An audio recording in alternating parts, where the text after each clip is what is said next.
Pode ir, André. Olá, boa noite a todos e a todas. Hoje trazemos mais uma edição do FECEMA Live, especialmente pensado para você. Esta sexta edição do ciclo de palestras FECEMA Live do ano 2026 acontece em parceria com a Abravapá, Associação Brasileira de Parentes e Amigos de Vítimas de Acidentes Aéreos. Gostaríamos de agradecer aos patrocinadores Adam Tecnologia e Irineu Imóveis de Joinville, Santa Catarina. A organização é da Garra Marketing Eventos e aproveitamos a oportunidade para informar que a FECEMA aceita a filiação e associação de câmaras de mediação e arbitragem, bem como profissionais de todo o Brasil. Para saber como se associar e se filiar, acesse o site www.fecema.org.br.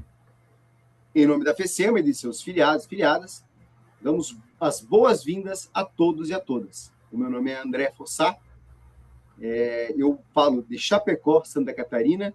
Somos também filiados à FECEMA através da Câmara de Arbitragem e Mediação do Oeste Santa Catarina. E nesta noite teremos uma grande oportunidade de ouvir uma especialista na área de mediação de acidentes aéreos. As perguntas podem ser enviadas a qualquer momento pelo chat e serão respondidas ao final. Pedimos a todos que mantenham seus microfones fechados durante toda a live para evitar interferências e distorções no som.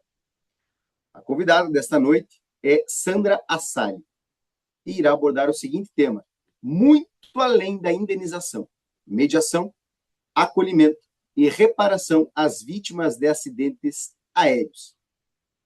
Um breve resumo do currículo da nossa convidada. Sandra Assali é bacharel em Direito, presidente da Abrapava, Associação Brasileira de Parentes e Amigos de Vítimas de Acidentes Aéreos, desde maio de 97, sócia fundadora da empresa Crisis Management e da Iticus Mediação, mediadora de conflitos pela Escola Superior do Ministério Público, membro do Comitê Nacional de Prevenção de Acidentes Aéreos, do CENIPA, o Centro de Investigação e Prevenção de Acidentes Aéreos, integrante da ACVFFI, Federação Internacional de Famílias de Vítimas de Acidentes Aéreos, mais de 300 acidentes aéreos assistidos por todo o Brasil, prestando apoio e orientação a familiares e vítimas, participação na elaboração da norma ANAC, IAC 200.001, sobre assistência a familiares vítimas de acidentes aéreos, 2005, autora dos livros O Dia que Mudou Minha Vida, Acidente Aéreo, o que todo familiar de vítima pode e deve saber, e Mulheres, o céu não é o limite. Realiza eventos, palestras e cursos, sobre gerenciamentos de crise e assistência a familiares das vítimas. Sandra, é um prazer e uma honra ouvir uma pessoa diretamente ligada à mediação de acidentes aéreos, com vasto conhecimento. E, por gentileza, tens a palavra aí para as suas apresentações e para as suas considerações, por favor. Bom, boa noite a todos, estão me ouvindo? O pessoal está me ouvindo? Tá. Sim. Boa noite a todos. Obrigada pelo convite e oportunidade, obrigado pela lembrança, Ada. Realmente a mediação na área de acidentes aéreos é bem específica, né? É uma área bastante específica e que é complexo, né? Sempre, né? Acidente aéreo é uma questão bastante complexa e lidar, né? Na mediação com essas questões, quando você fala com pessoas com uma questão emocional bastante aflorada, né? Quem perde um ente querido, seja ele em determinado grau, quando você fala de um filho, né? Então, realmente, a mediação é muito bem-vinda, porque ela tem toda uma acolhida, uma forma de lidar bastante especial e que, quando bem aplicada e bem sucedida, ela traz benefícios, assim, não há o que dizer de todos os benefícios que ela traz, né? Então, a gente aplica, a gente usa aqui em vários casos e a gente já tem uma certeza do quão benéfico é. Sandra, nós havíamos conversando aqui rapidamente antes do início da live e um dado até mesmo assustador, né, com relação ao número de acidentes, né, e muitas pessoas não sabem, nós tomamos por surpresa aqui, né, um acidente a cada 2 dias, acidentes aéreos no Sim. Brasil. Esse, sim. esse cenário aí, ele envolve somente a aviação comercial ou outras formas, ou melhor, outros setores da aviação, aviação agrícola, enfim, aviação de transporte de cargas, enfim, se puder comentar um pouco sobre isso. Então, é assim, na comercial, aviação comercial, você está falando das nossas três grandes aqui, né? A Latam, Azul e Gol. Você não tem acidente desde 2007, né? O último acidente foi 2007, da TAM, que ainda era TAM, que foi aqui em Uhum, São Paulo, aqui em Congonhas, né? uhum, sim. Depois disso, na comercial, a gente foi ter o acidente da Chapecoense, mas que não foi nem Brasil, né? Não foi, foi com brasileiros, porém não aqui. E depois você teve 2024, enquanto comercial, a Voipes, que foi 2024, né? Com 62 vítimas fatais. Uhum, Empresas essas, inclusive, que hoje já não existem mais, né? Então, a gente mantém na comercial, você mantém hoje as nossas três aqui. Você tem as três maiores, e depois você vai para a aviação geral. O que é aviação geral? É tudo quando você falar de táxi aéreo, de aviação executiva, helicópteros, agrícola, você está falando de aviação geral. É nesse nicho a nossa maior preocupação.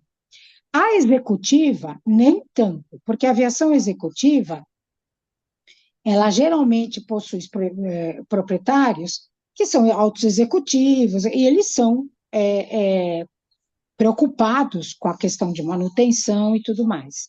Tem um ou outro acidente? Sim, tem, mas não na proporção que você encontra nos demais.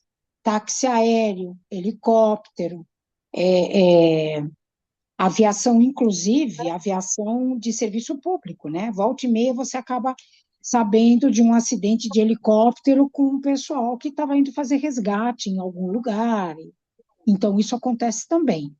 Helicópteros, atualmente, tá sendo muito questionada a questão dos helicópteros no Rio de Janeiro, tem tido muito acidente, que são os tais voos panorâmicos.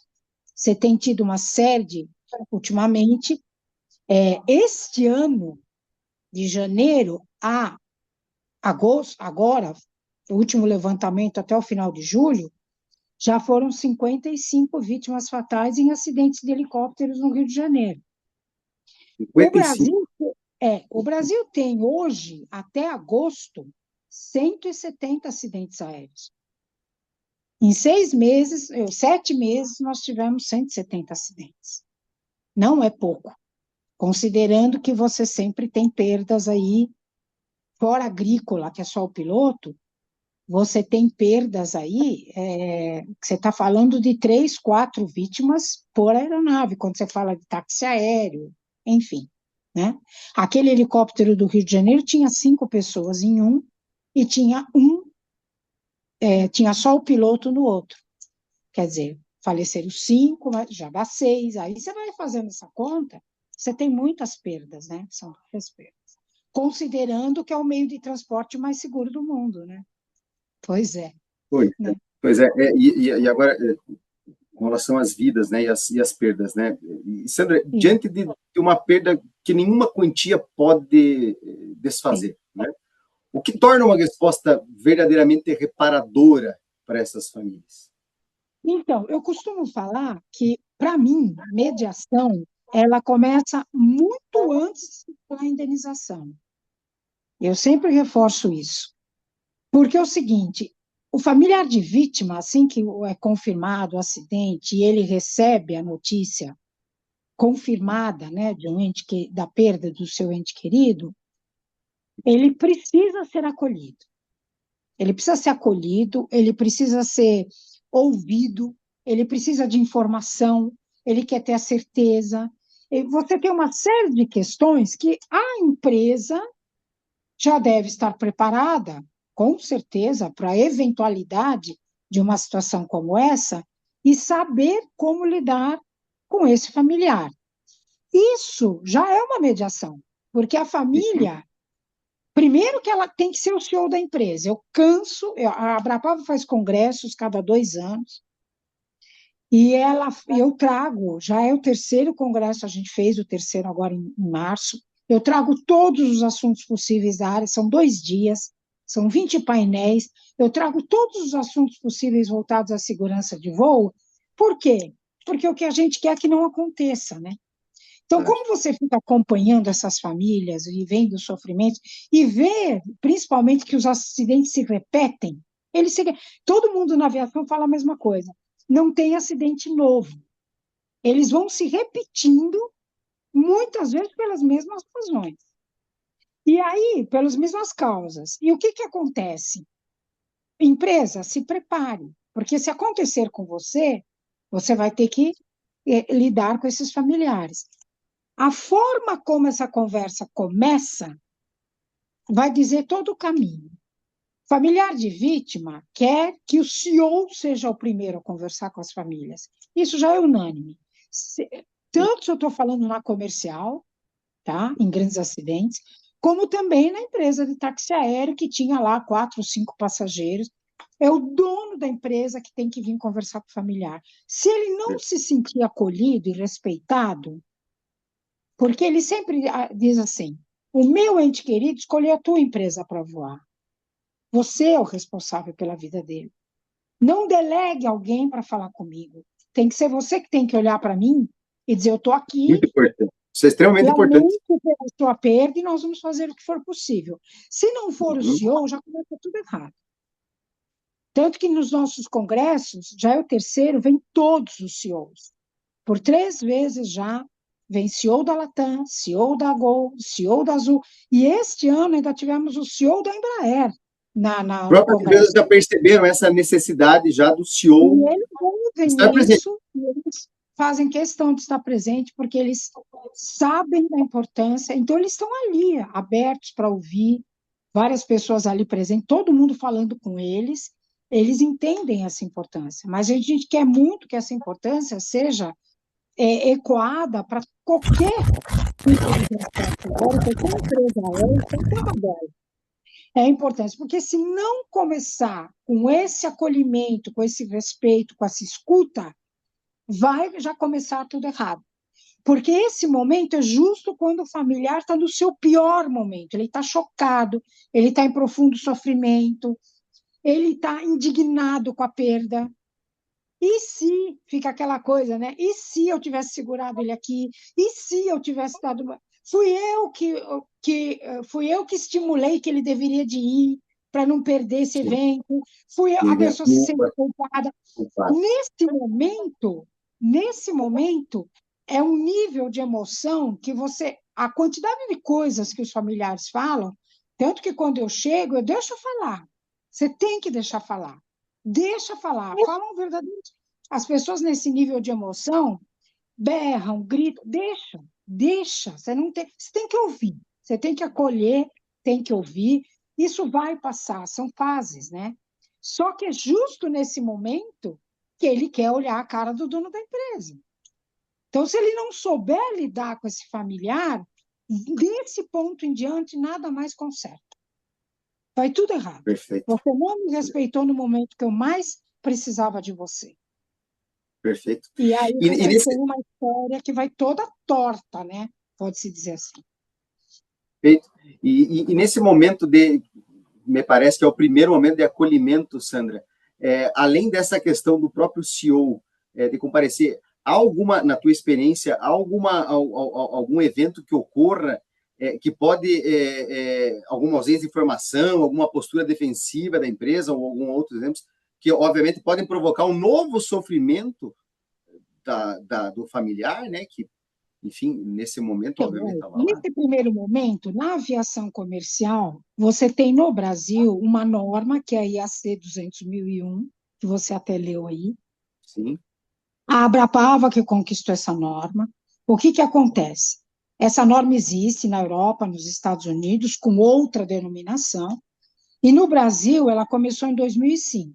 Quer dizer, a Abrapava foi fundada em 97, e de a gente viajar para o exterior e conhecer as normas e assistência às famílias em outros países, a gente trouxe o modelo para o Brasil O Brasil precisa ter algo assim. Então, o que que acontece? É obrigação da empresa aérea, veja bem, da aviação comercial, é obrigação, assim que confirmado o acidente, você já tem que ter um hotel preparado para receber todos os familiares, com religiosos, com psicólogos, com médicos, com tudo. Tem que ter toda. Isso é uma norma, tem que cumprir. Tem que cumprir. É uma lei dentro da ANAC, tem que cumprir. Para as demais, que é táxi aéreo, helicópteros, você tem um programa de resposta à emergência. Você não tem essa norma propriamente dita. Só que hoje, justamente por conta da Abrapava estar sempre presente e tudo mais, a gente leva em cursos, em palestras, com esses modelos que a gente tem para dentro dessas empresas, mostrando a responsabilidade que eles têm de se preparar para uma situação como essa. Mas e por que que a gente diz isso? Porque se ele não faz isso e a coisa começa errada, você vai ter altos conflitos lá na frente para resolver, e essa briga jurídica, essa questão de valores, tudo vai sendo potencializado por não ter tido um bom diálogo, uma boa escuta lá no começo. E aí você tem uma série de problemas que aí a família, depois que ela passa pelo choque, pelo luto, ela fala, não, agora eu vou brigar até, vou tirar o que eu puder desses caras. Por quê? Porque começou tudo errado. Você pode notar que no caso da Voipés, passou 2 anos, agora as famílias, ao ter consciência do relatório, tanto da Aeronáutica como da Polícia Federal, eles querem agora tirar o que for possível. Eles estão tão indignados que agora, com as emoções, agora é briga, né? Agora é briga. Então, é muito importante empresas estarem preparadas para esse momento. Se você souber acolher, você vai ter um bom resultado, né? Se você não souber, você vai ter uma série de questões aí absurdamente complexas, porque tudo vai sendo potencializado. A raiva, não me escutou, não teve empatia, não me acolheu, e por aí vai. Perfeito.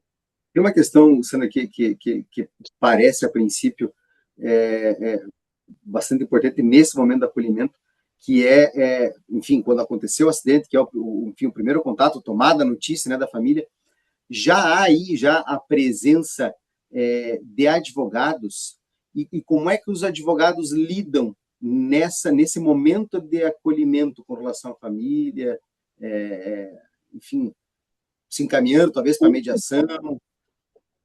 Nesse primeiro momento, esse que acolhe as famílias em hotel, começa a conversar, isso mais aquilo, são os familiares, né? Perfeito, Não é o momento ainda de ter advogado junto. Só que, perfeito. infelizmente, no Brasil, e isso já aconteceu algumas vezes, que eu tive que sair do hotel e ir para a OAB e fazer denúncia e dizer, vai lá no hotel, porque eles vão e eles ficam cerceando as famílias nos piores momentos. A gente sabe de advogado que foi em velório. Foi em velório, era um momento de velório, de extrema dor, de profundo sofrimento, advogado chegando e botando cartãozinho em bolso de familiar. E isso tem mesmo. É uma falta de. E aí, eu estando no hotel com as famílias, alguém vem e conta: ó, tem advogado por aí, advogado pondo fogo, a família aguardando confirmação ainda de identificação de corpo, essa coisa toda, e advogado andando pelos andares do hotel, pondo os folders do escritório embaixo da porta. E o familiar ainda nem teve o parente identificado. E os advogados colocando o folder por baixo da porta. É algo assim. E aí eu saio denunciando. Eu vou para a OAB e falo, vocês vão lá para o hotel, que eles estão lá. E eles vão, né? E aí chega a gente da OAB lá e vira uma situação bem sem graça. Isso já aconteceu no mínimo 2 vezes já, que eu tive que fazer isso. Em Brasília e em Manaus eu tive que fazer. Fica uma situação bastante... Infelizmente, agora tem um momento certo do advogado. Ok, passa um tempo, o que começa a acontecer? Vítimas identificadas, velórios, despedidas, velórios feitos, as famílias começam a voltar para suas cidades, porque você tem passageiros de vários estados no mesmo voo. Então, as famílias começam a retornar para casa, todo mundo vivencia o seu luto, não tem que ter pressa, tá? É responsabilidade objetiva, a seguradora. A questão da indenização é uma coisa garantida, porque não tem que provar culpa, nada disso. Sim. Só que cada lidar com o luto é muito pessoal de cada um. Tem pessoas que ficam tão angustiadas que querem resolver o mais rápido possível. Quero resolver, não quero mais ouvir falar nisso, eu quero a minha vida. Cada um. Tem gente que não pode ouvir falar. Ela precisa vivenciar o seu luto. O tempo que vai levar não tem problema, ninguém tem que ter pressa. Não tem um prazo de dizer, olha, você tem que resolver. Não, não tem, não tem. E aí, o que acontece? Vai muito de cada pessoa, de como ela vivencia o seu luto, né? Então, a gente fala, calma, o momento de se falar em indenização vai chegar. Óbvio que vai ter um momento que as seguradoras vão começar a fazer contato com a família e dizer, vamos sentar para conversar? E vai sentir se esse familiar está disposto naquele momento para sentar e conversar. Esse também foi um trabalho que a Abrapava fez muito fortemente com todas as seguradoras. Por quê? Segurador, ele tem uma linguagem. Ele é um cara de negócio, ele vai sentar, ele tem uma proposta de acordo, só que não é, eu não estou indenizando um carro Claro, que teve perda total num acidente. Eu estou claro. falando de uma vida. E eu tive que fazer muita conversa com as seguradoras, e isso mudou muito por conta do nosso trabalho, que é chore junto com esse familiar. Estou aqui dizendo numa proporção. Você vai sentar na frente desse familiar, ele vai se descabelar. Os momentos mais difíceis desse momento é um casal que perdeu um filho. Então, você tem gente que perde criança, que perde um adolescente. Tivemos vários casos no acidente da TAM de 2007, era férias, né? Haviam adolescentes no voo. E sentar um pai e uma mãe, e a seguradora vai chegar e vai falar assim, olha, temos uma indenização para oferecer para vocês e tudo mais. E colocar isso para um pai e uma mãe, o grande conflito no caso de adolescentes é o seguinte, seguradora, hoje, todas as seguradoras já têm um parâmetro. O Brasil criou uma régua. Você já sabe o valor de uma vida hoje. De que forma? Idade da vítima, expectativa até os 75, né, que é considerado vida ativa de trabalho, quanto ele ganhava, quem são os dependentes. Hoje, os escritórios que são especializados já sabem dizer para aquela família qual será a média da oferta que vai ser feita, porque já tem Uma já tabela? tem um cálculo hoje, tá? Agora, quando você fala de criança, qual é o paradoxo? O adolescente, puxa, ele tem a vida inteira pela frente, mas ele não era produtivo. Como ele não é produtivo, ele só tem o dano moral. Não tem dano material aí. Então, em nível de indenização, é a menor indenização paga para alguém que tinha a vida inteira pela frente. Santa Marta. E sentar na mesa com um pai e uma mãe e passar um valor que ele vai olhar e dizer assim, puxa, mas meu filho tinha a vida inteira pela frente. Mas seu filho não produzia, ele era um estudante. Ele era o seu nesse filho. ponto, Sandra, desculpa interromper, mas nesse ponto, tu acha que falta legislação para isso? Porque a legislação, quando como há uma redução de capacidade de trabalho, ela já existe. Mas no caso, por exemplo, de adolescente ou criança. Isso não é no Brasil, não. Isso não é Estados Unidos, isso. Filhos menores é dano moral. No caso das Torres Gêmeas, quando você assiste aquele filme, Quanto Vale, você vê eles falando ali, aquele filme para mim é uma grande referência, né? Porque ele traz muita semelhança com os nossos casos aqui, apesar de terem sido Torres Gêmeas e tudo mais. Claro. Mas esse cálculo que eu comento, né? Que é a Claro, régua do cálculo, traz muito essa memória do que acontece conosco aqui. E eles deixam claros, é um filho, você tem o dano moral, da perfeito, perda, a dor da perfeito. perda, a dor da perda. É. E, Quando e a levou conhecida, claro, com o pai daquele, vamos supor que claro, estava o pai e o filho. E esse pai tinha 40 e poucos anos, era uma pessoa com 30 mil reais de salário, quando você vai estar sim, falando seguramente em 5, 6 milhões, pelo sim, menos. E o filho é o sim, dano moral. É, sim, perfeito, é assim. perfeito. Então, a mediação tem que saber conversar. Então, a gente sempre fala para as seguradoras, olha como esse momento vai ser difícil. Então, tem que saber conversar com esse familiar. Essa mãe entra em desespero. Falar disso para ela é extremamente complicado. Já teve casal que o marido me liga na véspera do dia da reunião com a seguradora. Sandra, o que eu faço? Ela não quer ir. Ela não quer ir, porque ela não quer sentar lá e ouvir o que ela sabe que ela vai ouvir. Então, fala com a seguradora, pede para dar mais um tempo. Pera, o que a gente sempre recomenda, e isso é obrigatório também as empresas oferecerem, que é a terapia, né? Atendimento psicológico pelo tempo que for necessário. Então, geralmente essas famílias estão em terapia, em acompanhamento psicológico, aí dá um tempo maior, não vai naquele dia, espera mais um pouco. Você tem que respeitar a dor do familiar, não dá para conversar. Se ela não vai conseguir sentar ali e olhar, alguém pôr num papel e colocando, ela vai dizer: meu filho vale isso? É a mesma coisa. Isso é o que vale, meu filho? É muito complexo. É extremamente complexo, realmente o momento de abordar, de apresentar a mediação, realmente ele é muito sensível, né? Tem que. Extremamente sensível, porque Se você tiver empatia, porque eu sempre falo, se coloque no lugar do outro. Toda vez que eu dou palestra, que eu falo, e se fosse com você?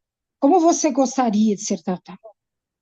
Muita gente já falou, Sandra, eu nem imagino uma situação como essa, como é que eu sei como eu gostaria de ser tratado? Porque ninguém imagina vivenciar uma situação como essa, né? Ô, E aí Sandra, você só não se coloca nesse lugar de dizer como que eu gostaria de ser tratado se eu nem imagino o que é perder um filho numa situação traumática como essa. perfeito. Quando comentou antes, Sandra, enfim, há casos em que há uma demora, né, natural, evidentemente, ou melhor, não é um momento de preparação para se apresentar a mediação, mas há casos em que há alguma situação em que a mediação ela ou não é recomendável ou ela não é possível mesmo porque a própria parte não que não, a vítima, no caso, a familiar não quer mediar. Então, a gente fala sempre o seguinte: conforme você vai sentindo aquele ambiente, porque os encontros com os familiares são sempre únicos, né? Com cada família, né? São sempre preservados e tal. Conforme como você sente aquele ambiente e como está sendo a reciprocidade, lógico que com pessoas que foram preparadas para isso, tem que ser preparado para isso, né? Mas conforme elas recebem essa receptividade, elas vão sentir se naquele momento, opa, melhor a gente esperar então mais um pouco e tal. Agora, tem familiar que se posiciona e diz, não, eu não quero a mediação, eu quero resolver. E você tem que respeitar, né? Sim, Que é quando a gente diz de familiar que diz, não, eu prefiro resolver, eu quero acabar com essa história e tudo mais. Como, inclusive, já tem hoje em dia um parâmetro, se o familiar não aceitar esse parâmetro que é oferecido hoje, ele tem toda a liberdade, lógico. Ele quer entrar com uma ação, ele entra. No caso de 2007, do acidente da TAM aqui, foi feita uma Câmara de Indenização. Foi a primeira vez que foi criada uma Câmara de Indenização. Presentes, Ministério Público, Defensoria, as seguradoras, os advogados, as famílias. Como foi a primeira, até que ela repercutiu num resultado interessante. O pessoal realmente era muito bem preparado e foi interessante. Depois teve no acidente da Air France, que foi 2009. Só que no acidente da Air France, Haviam só foram 228 vítimas, Uhum. e brasileiros eram 51. Quando você fala na Câmara de Indenização, para os casos brasileiros, tiveram aí 30% de adesão, porque foi feito só com os brasileiros. Haviam 32 nacionalidades naquele avião. Então, a possibilidade de você criar uma Câmara de Indenização única estava totalmente fora de cogitação. Não tinha como. Como é que você vai criar uma Câmara de Indenização com 32 nacionalidades? Então, criou-se aqui um grupo para os 51 familiares. Tivemos aí uma adesão de uns 30%. Porém, agora, no caso Voipés, com 62 vítimas, tá? Pelo menos 40 participaram de uma Câmara de Indenização e fizeram acordos. Já fizeram, tá? O acidente tem 2 anos, já fizeram os acordos. Então, é um resultado interessante. Para 62 vítimas, você ter 40 acordos, num prazo até curto. Foi sugerida a Câmara de Indenização. E ela, por quê? Porque hoje em dia já se está criando uma experiência maior nesse trato com as famílias que vivenciam esse tipo de experiência. Sim, perfeito. O que comentaste, até ia encaixar aqui a pergunta do Márcio Cortes, com relação no caso do sinistro, se faz algo preventivo ou só no contencioso. Era algo que também eu acho bastante interessante, se essas mediações elas ocorrem mais na esfera judicial, com o processo judicial, ou na extrajudicial, né? Antes, talvez, do processo, né? E agora você comentou com relação às câmeras. Porque, na verdade, você encontra o familiar de vítima tão. Ele fica tão. Como é que eu vou usar? Sensibilizado, né? Tão quebrado, tão destruído, que o que ele quer mesmo é que ele seja acolhido, que exista uma escuta. E por que a gente também sugere para as famílias criem as suas associações?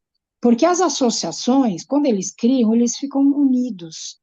E esse unido também é apoio. Então, um apoia o outro. Um dia é um que está bem, no outro dia aquele que está bem não está bem.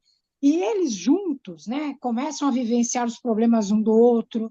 Às vezes um está desesperado, mas aí ele ouve uma história do lado dele que fala, puxa, eu estou aqui reclamando, olha o caso dele. Quer dizer, eles se ajudam mutuamente, fora que estão tendo a assistência psicológica, estão fazendo assistência religiosa, em vários aspectos. Então, as associações eu sempre recomendo. Começa sempre com a Abrapava. A Abrapava é a primeira a ser chamada, a gente vai para lá, ajuda, inicia tudo, e depois começa a orientar como fundar uma associação, e a gente acaba, tanto que a gente trabalhou em Brumadinho, porque nem a Vale sabia como lidar com aquelas famílias, chamou a Abrapava para lá, vai lá porque a gente precisa de você. Quer dizer, a gente acaba. Por quê? São tragédias distintas, mas o que a pessoa precisa, o que um familiar precisa numa perda traumática assim, seja ela numa barragem ou seja num acidente aéreo, o que o familiar precisa é muito parecido em ambos os casos. Eu quero acolhimento, quero ser respeitado, quero ser cuidado, né? A gente fala muito da questão de estar sempre informado, saber como está evoluindo a investigação, a devolução de pertences. Gente, isso é uma coisa que eu reforço absolutamente, que a gente chama de salvados, né? A devolução dos pertences das vítimas é de uma importância absurda. Eu ia fazer essa Eu pergunta. sempre falo isso. A gente tem casos aqui do efeito que causou na dificuldade da identificação de uma vítima. Nós temos um caso de 2007, que era um bebê, e porque 4 vítimas do caso da TAN de 2007 nunca foram identificadas. 4. Uma delas era esse bebê. Ele estava no colo da mãe, demorou absurdamente para identificar essa mãe. O marido estava no aeroporto esperando ela chegar com o filho. E aí acontece o acidente, levou muito tempo para identificar a esposa, né? E aí não conseguiam identificar o bebê, de jeito nenhum. E ele acabou criando um vínculo muito próximo com o pessoal do IML, que nós conhecemos muito bem, eles contam essa história, é muito emocionante. E esse pai ia, mesmo depois que identificou a esposa, fez o enterro e tudo mais, ele ia frequentemente para o IML, porque ele queria notícias do bebê. Quando terminaram todas as identificações do acidente, que não tinha mais por onde, nem com fragmento, nem com nada, esses legistas chamaram ele para uma reunião e falaram: olha, acabou, nós não temos mais nada para buscar como possibilidade de identificação. O que o senhor, vamos fazer o seguinte, tenha na memória o seguinte, ele é um bebê e a mãe com certeza estava abraçada nele, e ele estava com a mãe dele. A mãe abraçou, eles estavam juntos. O senhor pode ter certeza que ele estava no colo da mãe. O que aconteceu? Nos pertences, encontraram a mamadeira desse bebê.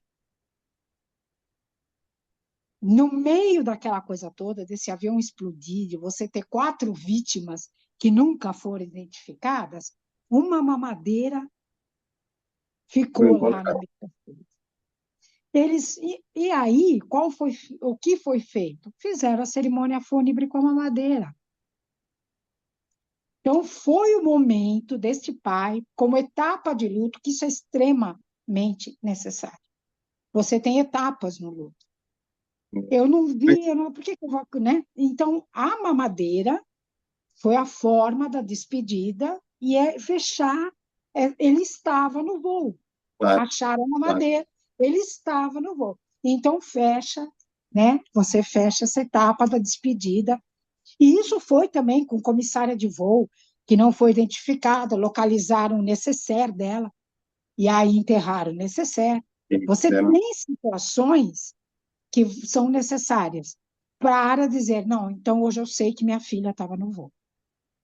E é importante e é necessário fazer esse, entre aspas, eu não sei como usar a expressão, mas esse fechamento, né? Não tem como, não tem como, Perfeito. Agora, você imagina tudo isso, muita mediação, porque você fica com um familiar numa indignação e numa revolta, né? Absurda, assim, por N razões que eu já falei, às vezes se sente culpado de ter estimulado de ir, às vezes tem uma série de questões, né? E se eu tivesse segurado ele aqui para, sei lá, atrasado por algum motivo, fiquei lá dizendo, vai que você vai perder esse voo. Aí a pessoa se sente culpada, porque pressionou.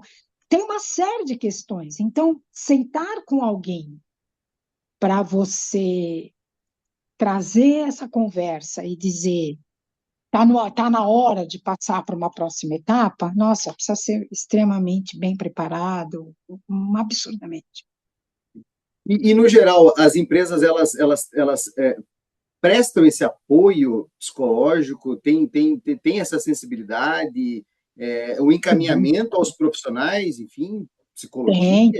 Inclusive, a maioria das empresas, elas já têm, né? Grupos de psicólogos apostos ali, para qualquer momento. São geralmente clínicas terceirizadas, parceiras, né? Que já ficam preparadas para a eventualidade de serem chamadas nos horários mais. E isso aconteceu em todos eles, né? E é uma coisa que tem que ir de imediato, tem que estar disponível, porque os psicólogos tão prontamente a confirmação do acidente, já tem que ir todo esse pessoal, né? Os religiosos, enfim. Sim, perfeito. Sandra, um tema importante que nós tocamos no assunto antes, mas agora já entrando na mediação. E nós temos, evidentemente, aqui colegas advogados na live. Qual é o papel do advogado na mediação, né? Nas sessões de mediação? Se há um preparo, muitas vezes, da própria advocacia para esse momento extremamente sensível, né? Não só, evidentemente, claro, com relação à indenização das famílias, mas esse acolhimento, esse preparo, e muitas vezes, claro, a própria capacidade, até mesmo a competência do advogado em deixar a parte falar, se expressar, né? Ou seja, o seu próprio cliente, né? como é que é a tua experiência com relação, agora sim, na Então, mediação com relação aos advogados? quando você fala em câmara de indenização, as famílias concordam de formar uma câmara de indenização, automaticamente você já está convidando, tá? Os advogados, as famílias, seguradora, defensoria pública e Ministério Público. Eles organizam uma primeira conversa, nesse momento ainda não está a empresa aérea e nem as seguradoras. Eles fazem uma primeira conversa, eles, que é os familiares, os advogados, defensoria e Ministério Público. Fazem uma primeira conversa para apresentarem a ideia do que seria o planejamento de se formar uma Câmara de Indenização. Nesse momento, a própria defensoria ela está lá para defender os direitos dos familiares. Ok. Ela começa com uma linguagem que ela deixa muito claro para todos, e isso para os advogados também, que ali a prioridade é o familiar da vítima. É como ele se sente, como ele espera ser tratado, como ele espera ser ouvido, tá? Porque a hora que sentar empresa aérea e seguradora, ele vai querer falar. Então, quem tem a fala daquele primeiro momento de frente para uma reunião onde estarão presentes empresa aérea e seguradora, é o familiar de vítima que vai falar e ele que vai ser ouvido. As empresas aéreas e seguradoras já sabem que é assim, então elas já vão preparadas sabendo que aquele familiar vai desabafar, muitas vezes vai chorar, isso eles sabem que esse é natural que isso aconteça. E é natural também. É muito difícil falar disso. O advogado, às vezes, o próprio familiar, porque tem muitas pessoas que já existe um advogado da família, né? Tem muita gente que tem um advogado que já acompanha a família e tudo mais. Eu sempre oriento um cuidado. Acidente aéreo é muito distinto das demais áreas do direito. Vamos, né? A gente sabe. Sim, perfeitamente. O acidente aéreo é, além de complexo, ele é bastante também, ele é um nicho bastante específico, que tem regras. Então, o que que acontece? Uma coisa é você ter o seu advogado da família, que é aquele teu advogado da família que cuida das coisas da família quando tem um caso, tá? Isso é uma coisa. Um acidente aéreo, se ele não é uma pessoa que tem familiaridade com o tema, a gente orienta. Seria interessante e indicado que você contratasse um especialista, tá? Uhum, Isso é importante, uhum, porque existem desdobramentos que é uhum, importante que ele seja familiarizado com o tema. Às vezes o familiar fala, não, fulano, nós gostamos, confiamos nele, gostamos, você respeita, ok, venha lá e tal. Lógico que existe uma dificuldade dele de se familiarizar com o tema. Ele vai chegar ali, nunca lidou com isso, então é um pouco complexo.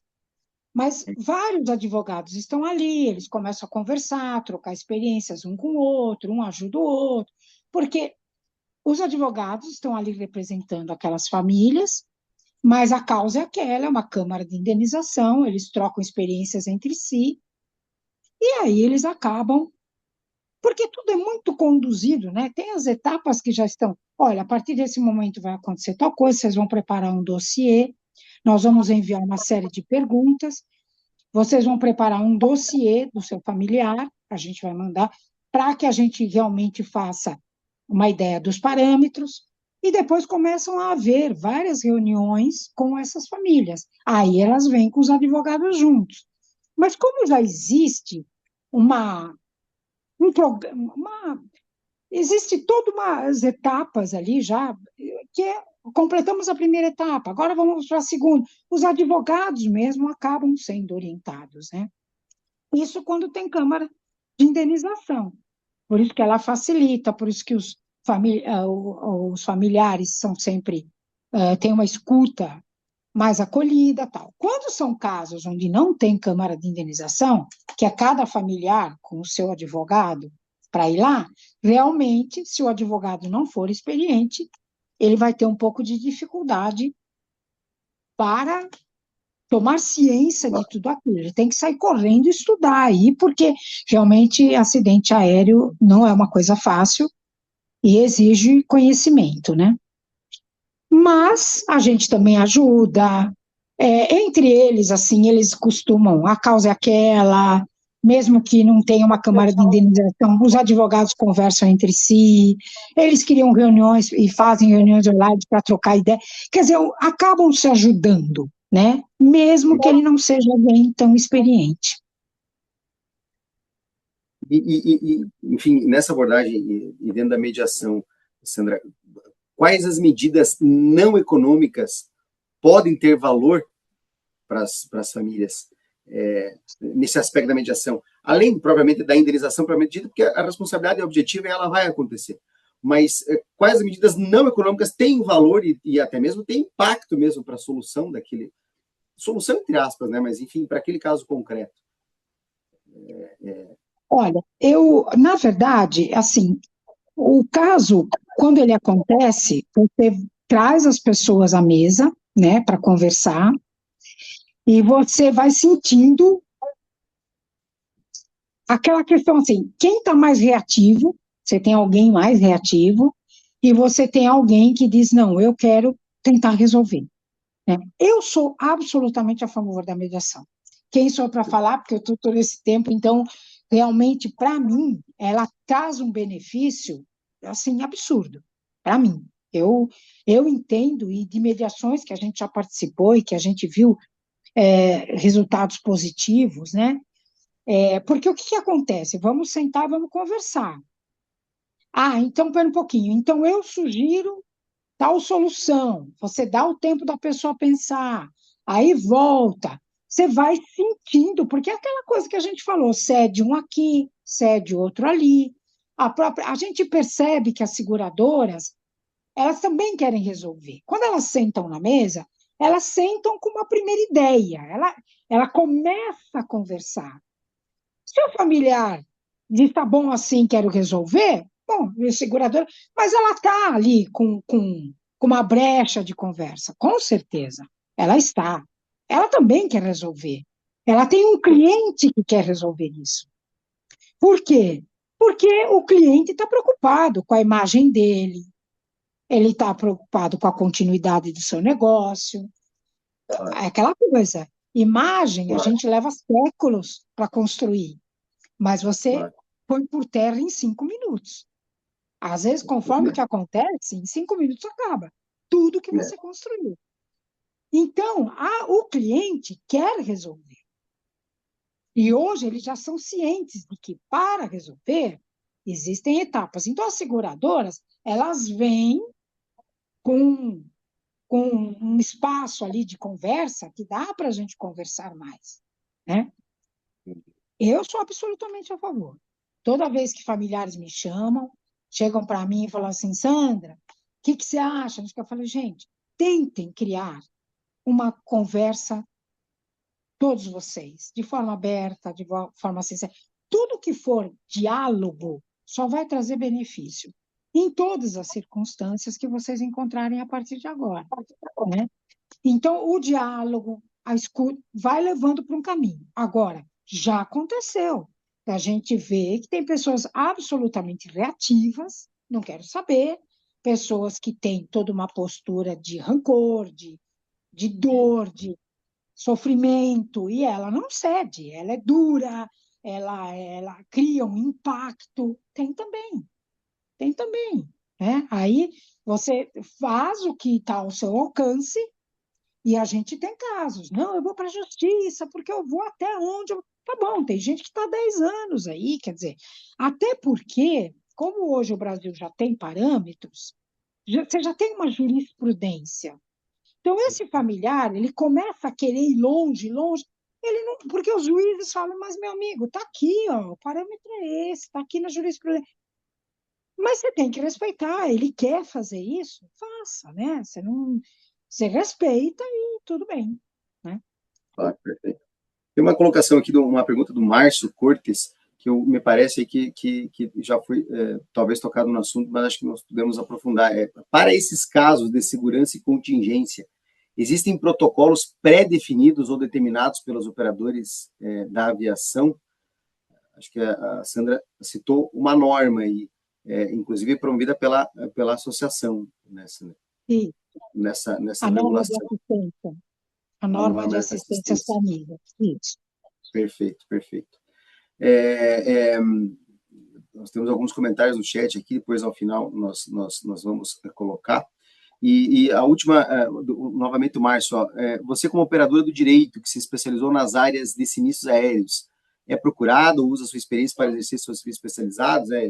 Eu caí 2 vezes, senão, isso a Sandra já nos informou, né, sobre essa experiência já, Márcio. Ele comenta aqui que caiu 2 vezes, né, e o sinal está oscilante.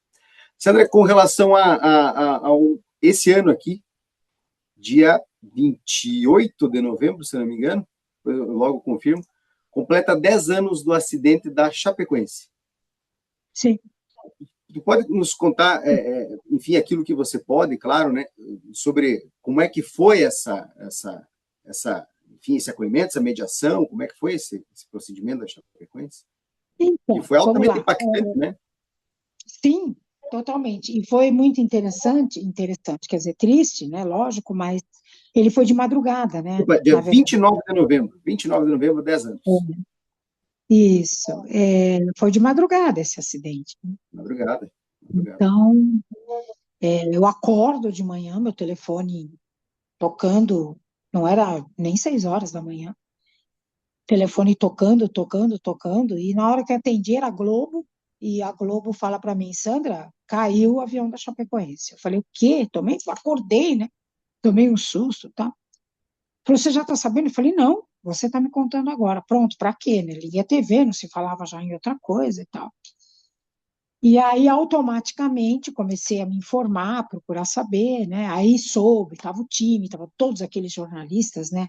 Especializados, né? Porque iam para uma final, né? Então, você tinha toda aquela gente, né? Sim. Das emissoras e tudo mais. E aí, fui me informando, o telefone tocando, aquele monte de coisa. E aí, o que que acontece? O meu foco era, como é que vai ser essa história? Porque, peraí, foi lá, o avião é Lami, aqui não é brasileira, o acidente foi lá, nós estamos aqui, eles todos brasileiros, e aí fui querer entender como é que ia ser isso, né? E aí o pessoal começou, da própria imprensa, me procurando e falando assim, Sandra, a gente está tentando falar com a Chapecoense, mas eles estão lá tão atrapalhados quanto, que eles não sabem nem por onde começar. Eu falei, olha, no que eu puder ajudar, né? Enfim, mas fiquei na minha, porque isso era imprensa. Eu falei, não, enquanto eu não tiver um contato deles ou coisa assim, né? E aí eu já comecei a receber ligação de familiar desses jornalistas. Era um filho de um dos jornalistas da Globo que estavam lá, especializado, né, na área de esportes, a viúva do famoso, que era da Band, né? Eu me lembro o nome Uhum. dele agora, enfim. Comecei a receber. Olha, você que é sim, olha, você está sabendo? Tô. Eu falei, mas e vocês, né? Aí eu comecei a perguntar. E vocês? O que que vocês? Não, por enquanto só estamos sabendo, é aquele desespero. Viúvo, o menino perdeu o pai, estava desesperado. Aí me liga a Chapecoense. E a Chapecoense, o clube, né? Falou: Sim. olha, você pode vir para cá? Eu falei: posso, né? Ele falou: olha, se você puder vir aqui para o clube, porque a gente está começando a chegar imprensa aqui do mundo inteiro, e realmente foi, né? Sim. E nós não sabemos nem. Ele falou: nós, em relação às famílias, porque quem teria que fazer isso seria a Lamia, mas na ausência dela, eu estou assumindo aqui pelo clube e eu preciso de ajuda. Falei: tá bom, então no dia seguinte, logo cedinho, eu peguei um avião, fui para lá e sabendo das coisas, né, das notícias, a questão toda de identificação lá, como é que ia ser, as famílias queriam ir para lá, não podiam. Isso é terrível, porque familiar de vítima uma das coisas que a gente sempre fala, ele tem que ir até o local do acidente. Ele precisa ir. Tanto que na nossa norma é isso, né? Você tem que transportar os familiares, é obrigação de transportar os Ah, familiares é uma previsão na norma, há uma para o local previsão, do então, acidente. legal. Perfeito. E aí, não podiam ir para lá, ficavam falando, Sandra, não estamos deixando a gente ir para lá e tal. Eu falei, bom, mas aí tem toda uma questão aí que a gente precisa entender como é que é esse procedimento todo, falar com os consulados, enfim, tem que dar um jeito, né? Mas era uma coisa que eu não tinha, nunca tinha lidado com a questão de um acidente com brasileiros que acontece fora do país, né? Aí entrei, cheguei na Chapecoense, no clube, foi terrível, porque eu desci do avião, a hora que eu entrei no táxi, o rapaz, o taxista me perguntou, a senhora veio por causa do acidente e tal? Falei, sim, eu vim, eu estou indo lá. Porque na hora que ele sabia que eu ia no clube, ele falou, a senhora veio por causa do... Eu falei, sim, eu vim aqui para dar um apoio e tal. Ele começou a chorar, o motorista. Ele Olha, chorou da hora que eu entrei no carro até chegar no clube. E eu ele acho que dizia, a senhora todos não nós sabe. chapecoenses choramos aqui, viu? Ele falou assim, a senhora não sabe, a gente estava preparando a cidade para recebê-los como campeões. Eu nunca esqueço de contar isso. E a gente Exato, agora exato. vai preparar a cidade para enterrá-los. Aquilo Exato. realmente me marcou muito. É, E aí fomos. E ele contando, eu ia no mercado com a minha esposa, encontrava o fulano, falava o nome do jogador. Eu chegava na escola com os meus filhos, encontrava o ciclano, enfim. E aí ele foi contando, e realmente a cidade, né, é toda isso. impactada. Aí cheguei no clube, me apresentei e tal, já tinha muita gente da imprensa, muita, e vários idiomas. Começa a chegar gente Sim. de tudo quanto é lugar. Gente, a quantidade de idiomas que eu ouvi ali foi algo impressionante. E aí começou a chegar familiar. Vinha familiar ali no clube, né? E eu recebi um desespero absurdo. Eu tive mais gente que me ajudou com a Brapava, indo para lá. E chegavam esses familiares muito desesperados, aflitos, né? E a gente fazendo o que era possível ali dentro da nossa. Porque era o clube Chapecoense. E aí a cidade toda comovida, foi uma experiência bastante. E a gente ficou até o dia da cerimônia fúnebre, né? Que aquele dia chovia copiosamente, a gente até estava falando que Chapecó estava chorando, né? E foi muito impactante aquilo, porque chovia torrencialmente o dia inteiro lá. E foram momentos bastante, assim, difíceis, bem difíceis. E aí, na volta, as famílias começaram a conversar com a gente numa questão mais de querer estruturar alguma coisa. Foi aí que eu sugeri a ideia de fundarem uma associação, né? Então, nós começamos a ter mais contato, fazer reuniões com eles com uma frequência um pouco maior e estruturar tudo aquilo. Aí fui mais algumas vezes para Chapecó, levei o modelo, né, a ideia de modelo de um estatuto, de uma associação de familiares de vítimas, né, já tinha trabalhado nos dois, na TAM e na Gol, já tinha trabalhado na Gol, na TAM e no Air France, quando aconteceu o Chapecoense. Então, eu já tinha toda essa experiência da estrutura dessas associações com esses outros casos. Então, eu levei o modelo de como eles poderiam, lógico que eles fariam da forma que eles entendessem melhor, mas eu já levei um modelo que era um modelo que trazia um resultado, acompanhar as investigações, todas essas questões, né, de dar e de firmar que os apoios psicológicos continuariam até a alta dada pelos próprios profissionais, e não que seja um atendimento psicológico que a empresa aérea diz, a gente vai fazer até tal data, acabou, depois não tem mais. Tudo isso foram barreiras que a gente teve que quebrar. Porque como a Chapecoense assumiu para ela o que a Lamia não fez, ela tinha uma série de limitações, né? Então ela fez o que era possível e nem sempre os familiares recebiam isso muito bem, né?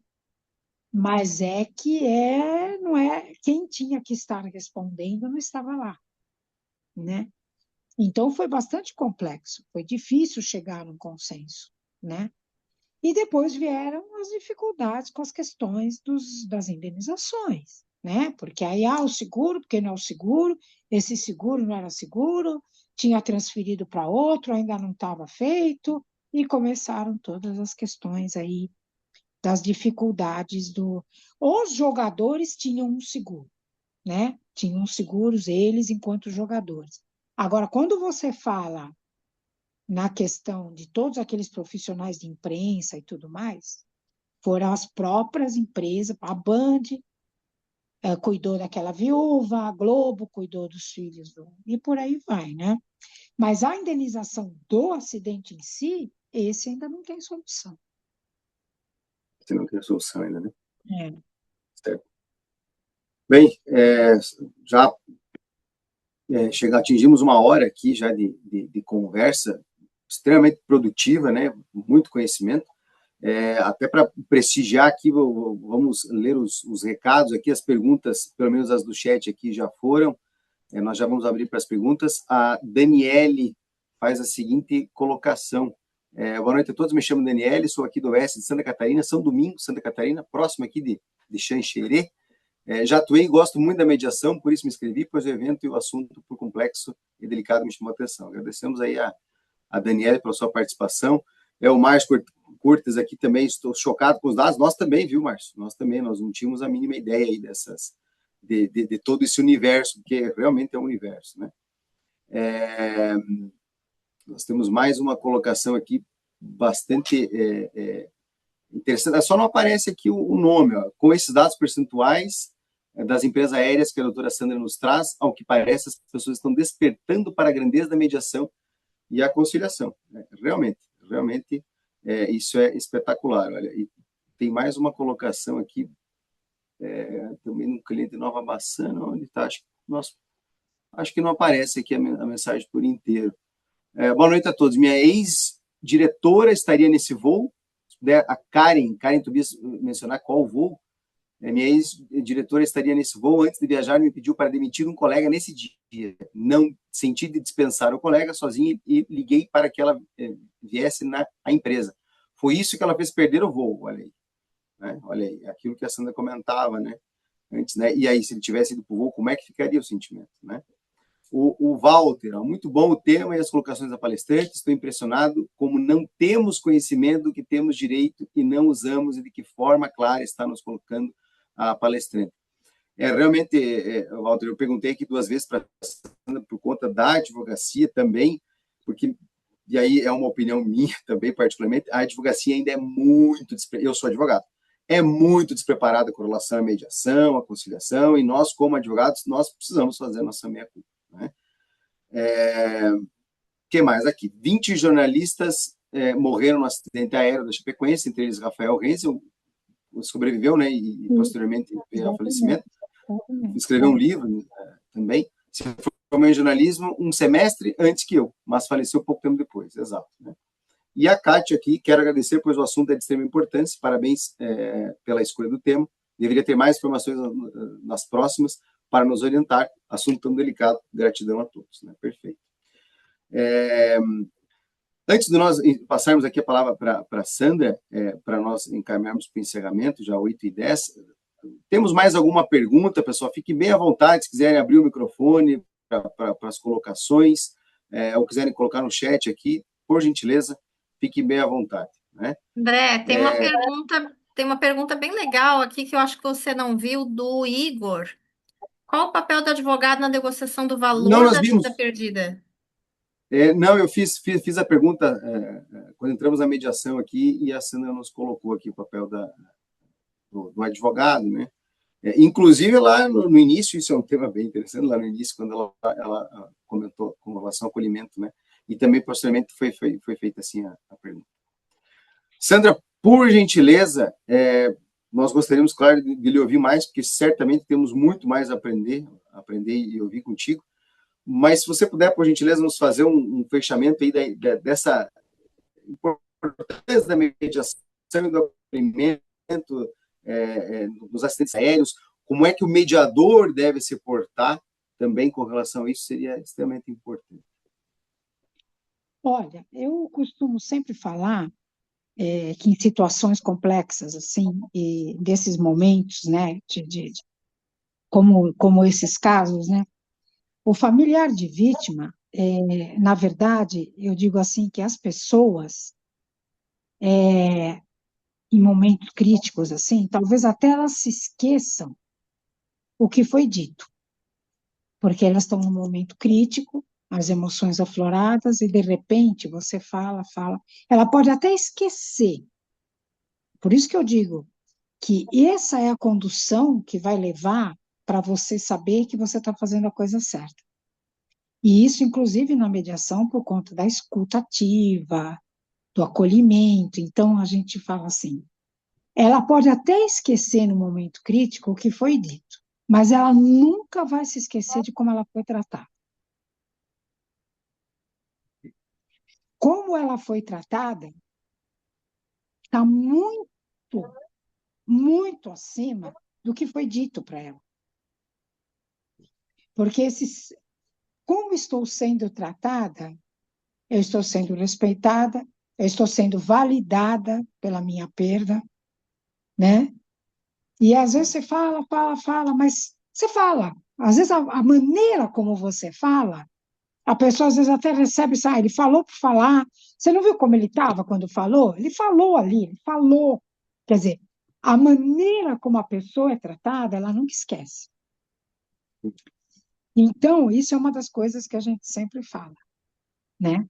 E isso também é importante na própria mediação, né? Por quê? Porque eles receberam um tratamento de acolhimento, eles foram respeitados. São aqueles pequenos gestos que causam aquele efeito que você fala, puxa, nem precisou muito. E eu vi que ele estava melhor. Porque foi a maneira como você se posicionou e como você tratou essa pessoa. Eu nem precisei falar muito, não, porque às vezes foi a maneira como você tratou esse ser humano, como um ser humano realmente. A empatia, aquela coisa de se colocar no lugar do outro, né? Então eu sempre falo para todo mundo que é isso, principalmente isso. Acolhida, diálogo, escuta, acolhimento, sabe? Deixa falar. Às vezes você fala, nossa, mas ele está falando uns absurdos. Deixa, é o momento dele. Deixa. Vai ter um momento. Só dele saber que tem alguém que está ouvindo ele, pronto. E aí você já tem um caminho bastante interessante para você ter as demais abordagens que virão pela frente e que não serão fáceis, né? Serão abordagens difíceis. E aí a pessoa já está, ela criou confiança em você, ela se sente segura com você, aí você já pode começar a avançar em temas que não vão ser fáceis, não serão fáceis, né? Então, isso eu sempre falo.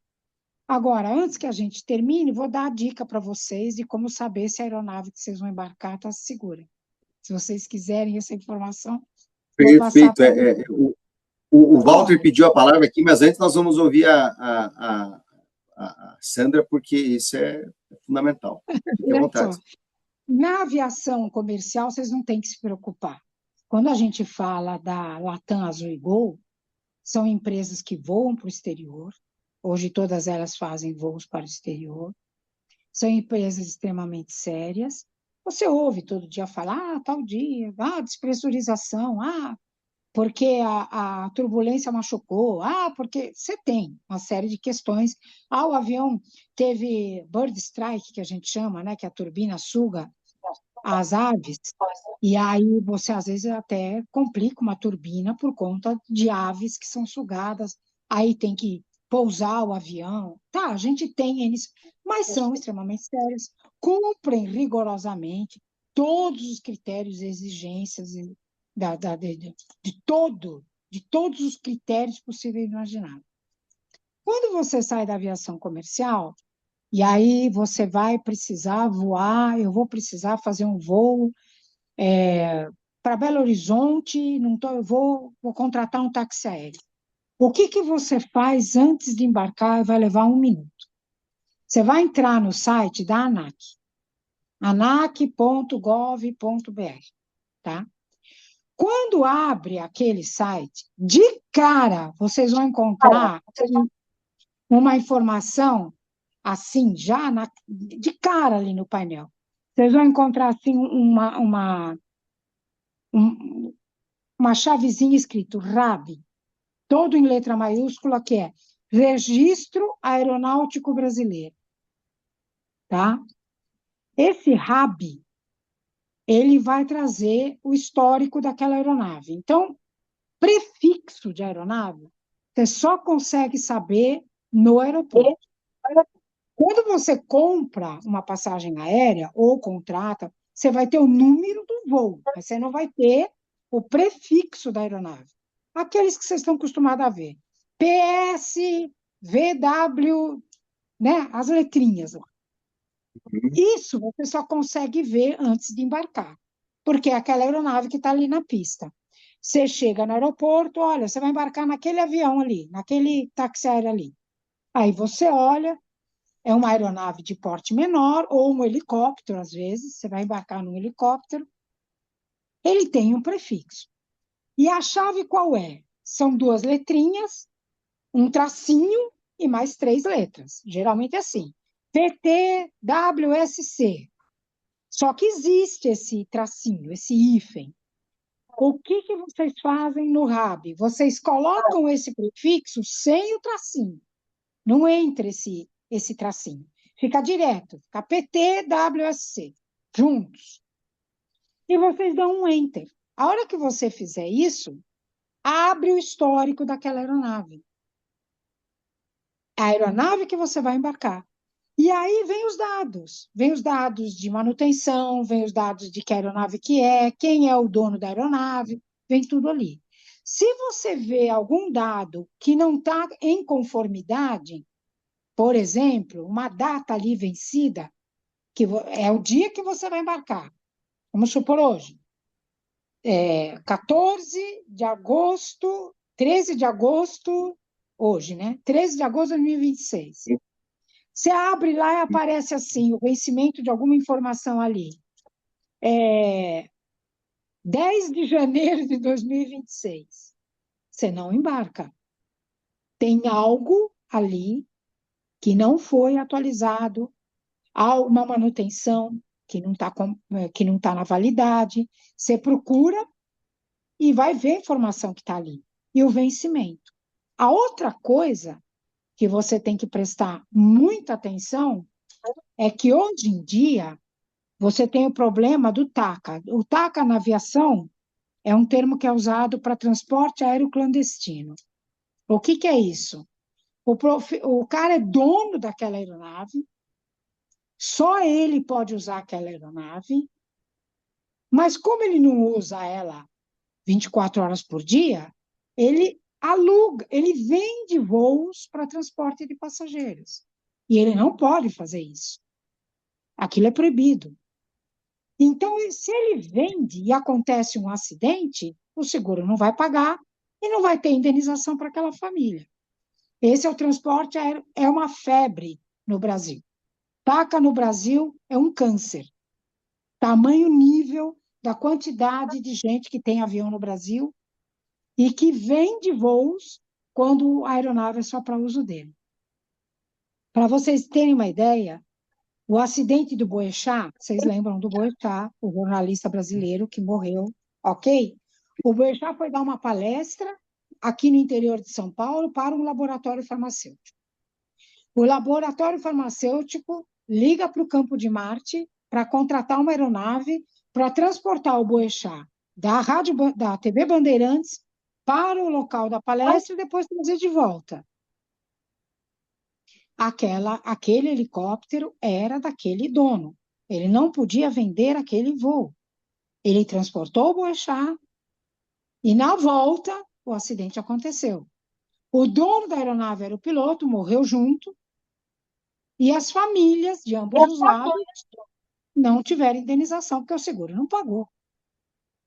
Só que no RAB estava em vermelho, porque como o TACA tem sido um hábito muito comum, o que a ANAC fez? ela põe em letras vermelhas, bem, bem claro ali, que a hora que você abre o rabo, você já vê de cara, aquilo vem escrito claramente, proibido o uso para táxi aéreo. E aí você bate de olho com aquele vermelhão, você vai olhar para a cara daquele piloto e falar, meu amigo, você está me oferecendo para eu subir aqui nessa... Aí você já vai, além de você não embarcar, não embarque, olha o Boechat, embarcou e olha no que deu.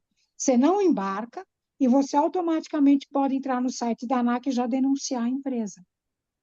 Acabaram de me oferecer um voo nessa aeronave. Você denuncia, a ANAC vai em cima, tá? Ou seja, essa informação você consegue ter na hora que você abre o prefixo ali.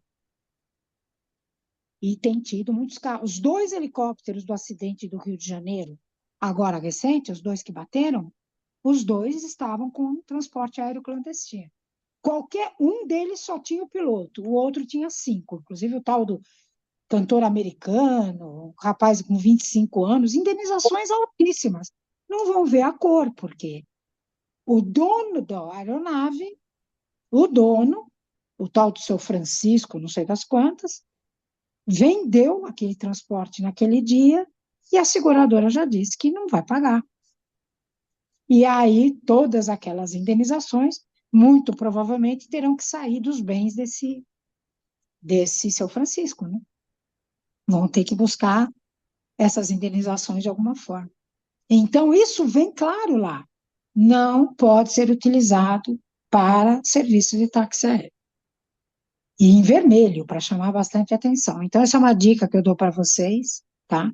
Eu vivenciei isso, eu tive que fazer um acidente, uma assistência num acidente em Manaus, alguns anos atrás, e morreram várias pessoas de uma família, tal, e eu fui. Quando eu cheguei lá, eu tinha que ir para Coari, o acidente tinha acontecido, as famílias estavam em Coari. Então, quando eu cheguei em Manaus, já tinham reservado para mim um táxi aéreo, que iria me levar até lá. A hora que eu chego no táxi aéreo, eu sento do lado do proprietário da empresa de táxi aéreo e pergunto para ele: posso usar seu computador? Fiz do lado dele, ele sentou do meu lado.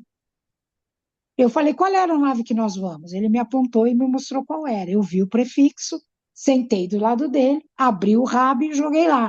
A manutenção estava vencida. Eu virei o computador para ele e falei assim: você vai me pôr nessa aeronave? Ele jamais imaginou que eu tinha esse tipo de informação. Aí eu olhei para ele e falei: você vai me colocar nesse avião? Não, veja bem e tal. Denúncia na ANAC, né? Aí ele me colocou em outro, eu entrei, vi que estava em ordem, aí eu fui. Então façam, viu? Façam, porque a vida de vocês não tem preço.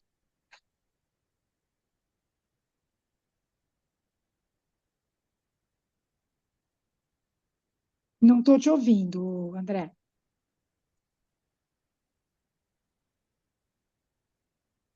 Não estou ouvindo. Tá mudo, André.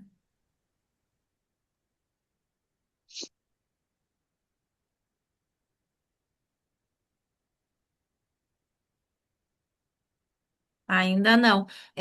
André, pode ser enquanto você vê o que está acontecendo com o teu microfone, eu chamo o Walter para conversar com a gente, que ele quer agradecer a Sandra. Walter? Estou aqui, tudo bem, Sandra? Eu Tudo, te tudo quero, bem. assim, te felicitar, te agradecer de coração, porque você tem um dom maravilhoso, não é só palestrante, tá? Eu quero te dizer que Obrigada. pessoas assim que nem você, assim, ó, são poucas, tá? Que, vamos dizer assim, tem esse coração aberto para servir o próximo, tá? Isso é Obrigada. muito gratificante, tá? Porque isso daí que você faz é a mesma coisa que as pessoas que vão numa exéquias, tá? E tentam confortar as pessoas que estão lá, certo? E Uhum. você, vamos dizer assim, não é uma pessoa só, às vezes é um grupo, são muitos familiares, são muitas pessoas. E isso daí, ou não tem preço que pague, tá, Sandra? Não tem. Que Deus continue te Obrigada. abençoando muito, tá? Que te dê, assim, uma sabedoria muito grande que precisa ter, tá? Que eu vejo que você tem, porque você fala com Obrigada. calma, com mansidão, né? E isso daí, Sandra, não tem preço, tá? Eu quero te agradecer imensamente. A gente, vamos dizer, possivelmente nós vamos tentar achar uma outra oportunidade para ter você junto conosco, Tá bom, porque é tá muito bom. importante falar sobre isso, tá? E aí, Sim, assim, quem sabe a gente traz uma outra forma de para poder realmente tentar aproveitar o que você tem. Você tem muita coisa, meu Deus do céu.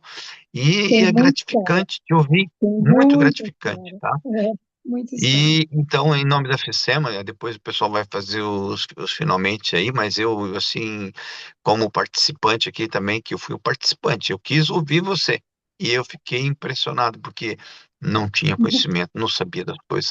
A gente você embarca toda hora nesses voos por aí. Meu, eu já viajei uma vez como diz, um turbo hélice, né? Uma hélice só, né? Um turbo de uma hélice só e saí de Cuiabá, fui até, vamos dizer assim, até é, do Araguaia lá, como é que é? Do Araguaia lá em cima, no Tocantins, no fim do Tocantins, lá com a reserva do Xingu, voei o Xingu. Como é que eu vou saber? Nem sabia se aquela aeronave era, se podia fazer, se não podia, já pensou, né? Então é assim que a gente vai vivendo a vida. A gente não tem Sim. conhecimento e como é importante às vezes assim, as pessoas você nos passar informação correta, sabe, que a Uhum. gente pode confiar, tá? Então, novamente, eu te agradeço de coração de ter você aqui presente no meio da FECEMA, levando isso daí para o Brasil inteiro, para todos os lugares que isso daí vai ficar gravado. Então, isso vai se eternizar, tá, Sandra? Tá, eternizar, porque vai ficar gravado no nosso coração e vai ficar gravado na FECEMA, que você teve conosco nesse dia, dando essa palestra. Tá bom? Muito Tá bom? obrigado. Fico feliz que tenham gostado, viu? Obrigada pela oportunidade, vocês. O Adam que é o responsável, hein? Tá bom, beleza então. Tá, um abraço. Até mais. Um Obrigada, abraço, Walter. obrigada, viu? Obrigada pelas palavras. Pessoal, o André conseguiu voltar? Deixa eu só verificar. Bom, enquanto o André se organiza, eu queria agradecer, né, em nome da FECEMA, toda a diretoria, todos os participantes aqui, pela gentileza da Sandra de estar conosco nessa noite. Olha, a gente estava com muita expectativa para essa live, né? Mas assim, superou, tá, Sandra? Com certeza Ah, você que bom, superou fico feliz, as fico feliz. expectativas, assim, muito bom. O pessoal tá aqui até agora, né? Ligadinho, bastante interação. É, eu vou passar para você fazer suas considerações finais. O que que tu quer deixar para gente em relação a esse tema? Olha, eu acho que é um tema, até porque a gente fala, né, que exatamente esse tema, quando você fala de aviação, ele tanto que a gente fala, né, na aviação, né, todo mundo se conhece, né, então ele é um nicho, né, podemos dizer assim, mas ele tem uma relevância absurda, né, porque o que que é a aviação? Transportar vidas, né, então tudo que for que está no redor da aviação tem que ser conversado, em todos os aspectos, a segurança, em todos os sentidos, é, toda forma, porque você fala de vida. Então, e é tudo muito dinâmica, né? Tudo muito, as coisas estão acontecendo, né? Você está com essa tecnologia, a IA que está tomando conta de tudo. Não estranhem, estão jurando que em 2027 você já vai ter os primeiros testes de eVTOL, você vai começar a ter os eVTOLs no céu concorrendo com drone, com helicóptero, com aviação menor, com aviação maior, vamos ter congestionamento no céu, né? E todo mundo fala que todos eles têm que decolar e têm que pousar. Então a gente está vendo que vem muito desafio pela frente. Por isso mesmo que o assunto segurança, segurança, segurança, prevenção, prevenção. E tudo isso é o quê? É ser humano. Tudo é lidar com o ser humano, né? Você tanto está falando de vida, como quem é responsável por te transportar são responsáveis, são seres humanos esses responsáveis no transporte. Então, tudo tem que ser falado, tudo. E estar preparado para a eventualidade de acontecer. Você vê um acidente da Gol, nunca que eles tiveram culpa. No entanto, um aviãozinho executivo, com dois tripulantes, derrubou um Boeing e matou 154 pessoas. Então, tem que ser falado, tem que estar preparado para a eventualidade de. Essa coisa de dizer, ah, comigo não acontece, esquece. Não existe, né? Tem um dia que vai acontecer. A gente fala, acidente aéreo, você só não sabe quando, o dia e a hora, mas vai acontecer, né? Então, estar preparado, porque estamos falando de gente, de ser humano, do amor, eu sempre falo isso também, né? São os amores da vida de alguém, né? Então, é muito importante a gente falar sempre bastante a respeito. Perfeito, perfeita colocação. Muito obrigada, Sandra. Eu Imagina. agradeço também ao André, que foi o nosso host da noite, né? Mas o André infelizmente caiu. Tecnologia tem dessas coisas, então eu vou assumir aqui Opa, eu vou assumir o é, encerramento no local dele, no lugar dele. Vou dar uns recadinhos finais antes da gente encerrar, tá bom, pessoal? Então, agradecendo novamente em nome da FECEMA, a nossa palestrante, nosso host, a todos vocês que estiveram junto conosco. A gente pensou essa live com todo carinho para que, né, trazer mais conhecimentos, trazer um tema inovador que a gente sente falta, né, que esteja sendo falado mais continuamente nos eventos da área. O vídeo dessa palestra vai ficar disponível no canal do YouTube da FECEMA, que é o youtube.com/FECEMATube. E acompanhe também as novidades da FECEMA no nosso site, fecema.org.br, e nas nossas redes sociais. A gente já está aí planejando as próximas lives. Em novembro vai ter o SecMask, que é o nosso seminário. Então, vem muita novidade por aí. Muito, muito obrigado, pessoal. Boa noite e até a próxima. obrigado, gente. Boa noite, viu? Prazer conhecer vocês. Boa Boa noite, noite. prazer é Tchau, nosso. tchau. Tchau, tchau.